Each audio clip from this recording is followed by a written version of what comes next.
Akibat abu vulkanik Gunung Merapi, penerbangan di Bandara Internasional Minangkabau kembali ditutup.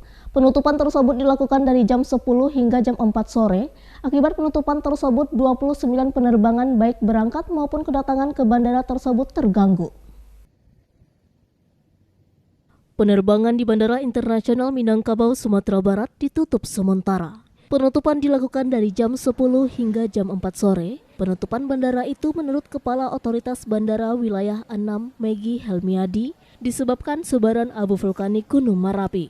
Berdasarkan papertes dan hasil pemantauan satelit, abu vulkanik itu sudah mengganggu penerbangan di bandara tersebut. Akibatnya ada 29 penerbangan baik keberangkatan maupun kedatangan terpaksa dibatalkan. Untuk keberangkatan ada 14 penerbangan yang dibatalkan. Sementara untuk kedatangan ada 13 penerbangan dan 2 penerbangan lainnya, 1 penerbangan dari Jakarta terpaksa balik arah. Untuk penerbangan yang sudah berangkat dari Batam terpaksa dialihkan ke Medan. Penutupan itu menurut Megi akan dibuka jam 4 sore atau diperpanjang lagi tergantung hasil papertes dan pemantauan satelit nantinya. Sebelumnya penerbangan di Bandara Internasional Minangkabau ini juga sempat ditutup pada tanggal 22 Desember lalu dalam kasus yang sama. Bisa disampaikan bahwasannya per pukul 10.45 Bandara Minangkabau ditutup kembali